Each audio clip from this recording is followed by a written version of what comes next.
Portaria 464, que já está em andamento, né? Já foi feitas as avaliações atuariais com a Portaria 464, detectamos alguns pontos positivos e alguns pontos negativos, pontos esse que eu estou colocando em função do resultado, em função do aumento ou uma redução do resultado aí do déficit técnico. Então eu queria destacar o lado positivo, que a Portaria 464, ela trouxe aí várias opções de cobertura do déficit técnico. Você pode refinanciar durante 35 anos, essa é uma das opções. A instrução normativa número 7, também da Portaria 464, ela trouxe aí que você pode calcular o limite do déficit atuarial e seu prazo de cobertura do déficit técnico, então em função da duração do passivo, e o limite do déficit atuarial, que é uma conta redutora da provisão matemática, né? Ela diminui aí o resultado final do déficit técnico do município. Então esse é o lado positivo que veio aí para o resultado aí menor da cobertura do déficit da 464. Como lado, vamos dizer assim, diria que aumento da provisão matemática, nós temos aí a questão da separação, primeiro da tábua de mortalidade, do sexo masculino e do sexo feminino. A hora que nós trabalhamos com duas tábuas de mortalidades, tem um impacto muito significativo, principalmente no pessoal da educação. E nós temos aí a grande parte formada por professoras, tem uma aposentadoria especial, que ela se aposenta antes e vive mais. Segundo ponto também que eu quero destacar para esse ano, nós temos aí a Portaria 12223, de 14/5/2020, que define outra taxa parâmetro para avaliação atuarial agora do final do ano. Por exemplo, aquele regime próprio que tinha uma taxa em torno de 5,80 a 5,90 de taxa de juros da duração do passivo, ele caiu para uma taxa em torno de 5,40. Então, essa queda na taxa de juros faz com que também aumente aí o valor da provisão matemática.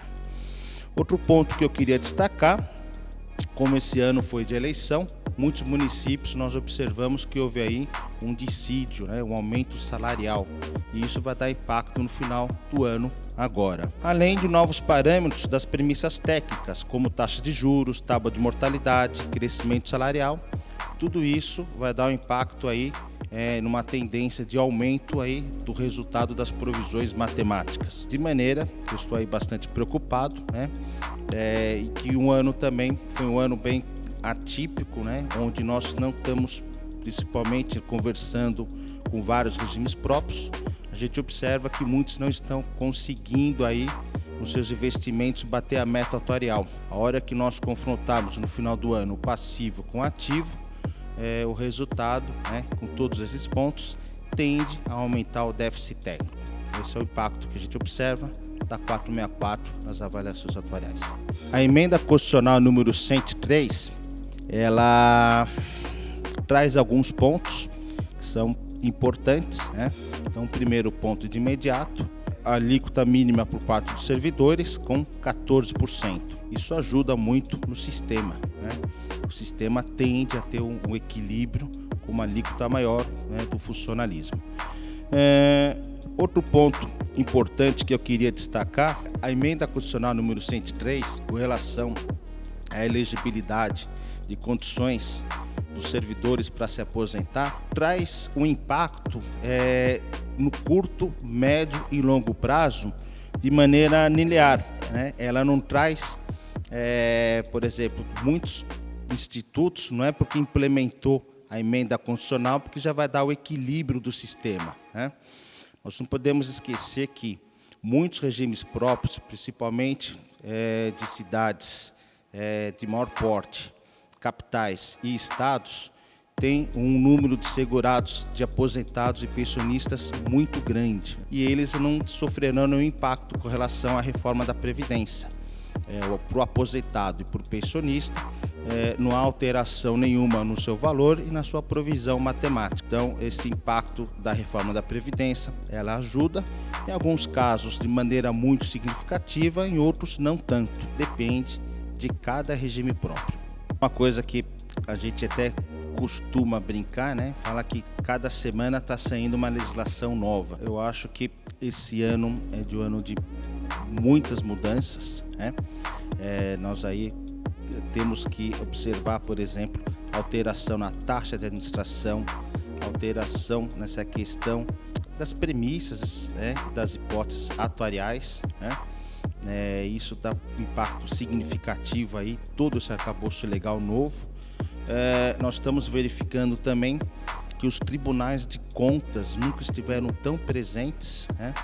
Verificando os serviços, auditando, questionando. Então, a própria Secretaria da Previdência também, ou seja, parece que a Previdência está todo mundo de olho nela, né?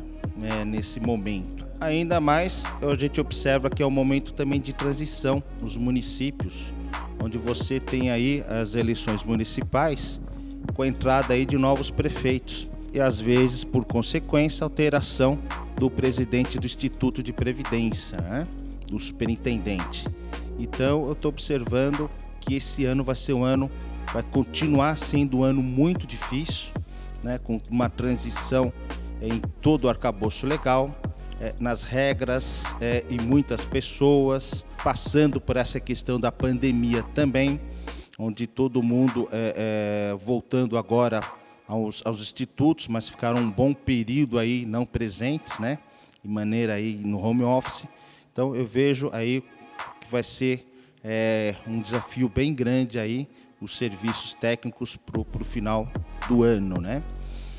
Lembrando que esses serviços praticamente agora já estão ao longo do ano todo, né? Nós temos aí a questão do progestão, do relatório de gestão atuarial, ou seja, uma série de serviços que tem que ser feitos, né? Ao longo do ano todo, né? Como aí cálculo de impacto em avaliações atuariais, por concurso público, por dissídio, né? Então, essas alterações são significativas. Além do próprio impacto da reforma da Previdência. Então, todo mundo fala na reforma da Previdência, mas nós temos que fazer a avaliação atuarial da reforma da Previdência, da emenda constitucional número 103, para ver o seu custo. E lembrando também que o município ele pode seguir na íntegra a reforma da Previdência da União ou não. Pode fazer outro mecanismos, né, com outra elegibilidade de condições diferente, né, criando aí outros cenários, né, e outros resultados da avaliação atuarial. Nós temos que ver o tamanho do ente, se é um estado, se é uma capital, se é um município de grande porte, né, médio ou pequeno porte. Essa é a primeira questão. Segunda questão que nós não podemos esquecer que a reforma da Previdência ela também trouxe a possibilidade das entidades abertas, né, criarem aí produtos a serem oferecidos aos regimes próprios, né, para a Previdência Complementar, que está sendo regulado pela Secretaria da Previdência. Então, eu acho que nós temos que ficar atento nessa legislação que está sendo regulada, né? E o município vai ter que fazer um estudo de que melhor lhe convém. Então, o que é melhor para ele? Criar a previdência própria? Entrar numa previdência multipatrocinada, por exemplo, de um determinado estado, do próprio estado, de outro estado, ou uma previdência, um fundo aberto de um determinado banco, instituição financeira?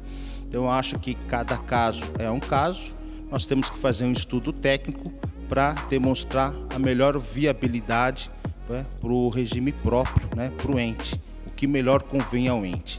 E cada um vai chegar no resultado diferente, mas eu acho fundamental ter esse estudo dessas possíveis opções que ele tem para demonstrar que dentro das opções possíveis a escolha foi feita pela melhor. E isso a gente só consegue através do estudo técnico sobre esse assunto.